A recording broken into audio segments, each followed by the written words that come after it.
رمضان کے روزے رکھیں، اپنے مال کی زکوٰۃ دیں، ایسی مجلسوں میں آئیں تو کچھ باتیں سنیں تو اس پہ عمل کی بھی کوشش کریں۔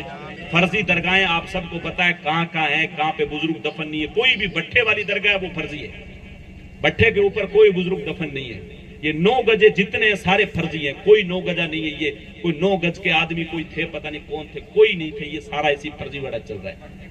ادھر آپ کھجوالا میں ایک چلے جائیں، کوئی دادا حسن شاہ کوئی آپ نام بتا رہے تھے لوگ، وہاں پہ سالوں سال عرس لگتا ہے، وہ فرضی درگاہ، سب کو پتا ہے، بیٹھک تھی وہاں پہ، کوئی بزرگ دفن نہیں ہے۔ چھتر گڑھ میں آپ چلے جائیں، ادھر قبرستان کے اندر رنگیلے شاہ کی کوئی درگاہ نہیں ہے، فرضی مسئلہ ہے وہاں پہ، کوئی وہاں پہ بزرگ دفن نہیں ہے۔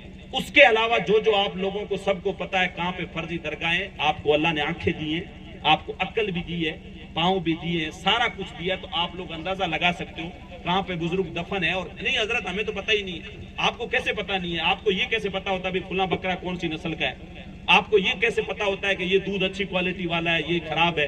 آپ کو یہ کیسے پتا ہوتا ہے بیکانیر میں سب سے اچھی مٹھائی کھنڈیل والے میں ملتی ہے؟ آپ کو یہ کیسے پتا ہوتا ہے کہ جو ہے پوما کے جوتے سب سے اچھے ہوتے ہیں یا ریڈ ٹیپ کے ہوتے ہیں یا جس کے بھی ہوتے ہیں؟ ہر ایک چیز میں آپ کو، دنیاوی چیزوں میں کوالٹی آپ کو پتا ہے، یہ چیز اچھی رہے گی، یہ چیز بیکار ہے، اس کی کوالٹی ٹھیک ہے۔ شفٹ ڈیزائر جو ہے وہ اچھا جو ہے وہ ایوریج دیتی ہے، اسکورپیو بیچنے کے لیے اچھی ہے۔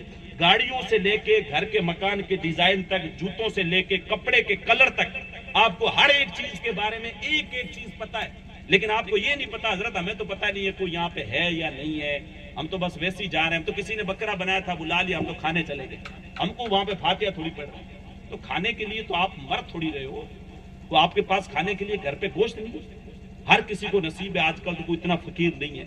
ایسے حرام کے کاموں سے بچیں اور اپنے آپ کو روکیں۔ ہاں واقعی میں جہاں پہ درگاہ ہے، بزرگ دفن ہے، وہاں پہ جائیں، کوئی مسئلہ نہیں، کوئی مسئلہ نہیں۔ جہاں پہ بزرگ دفن ہے وہاں پہ جائیں، وہاں پہ کوئی روک ٹوک نہیں ہے، وہاں پہ جائیں، 4 ہاتھ دور کھڑے ہوں، پھول لے جائیں، پیش کر دیں، جو کچھ بھی آپ کو جو ہے قرآن مجید کی آیتیں صورتیں آتی ہیں پڑھیں، دعا کر کے آپ واپس آ جائیں۔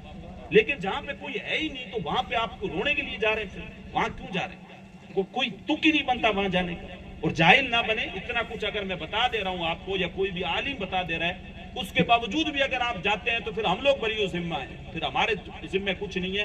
اب آپ کو اپنی قبر کے اندر اور کل قیامت کے دن یہ حرام کاموں کے اوپر جانے کا اور حرام کاموں میں، گناہوں کے کاموں میں مدد کرنے کا، جو آپ لوگ گناہ کر رہے ہیں، یہ آپ کو خود جو ہے وہ اپنے جواب دینا ہوگا۔ پھر آپ جانے، آپ کا قبر جانے اور پھر حشر کا جو ہے وہ معاملہ جانے۔ اگر اللہ اور اس کے رسول پہ بندہ ایمان رکھتا ہے تو ان کو ان چیزوں کے اوپر غور کرنا چاہیے اور عمل کرنا چاہیے، اور اگر نہیں ہے اس کو آخرت پہ یا کسی معاملے پہ اگر ایمان نہیں ہے تو پھر تو جو چاہے کرتا پھرے۔ حضور نے ارشاد فرمایا اذا لم تستحی فاصنع ما شئت، جب حیا ختم ہو جائے تو پھر جو چاہو کرتے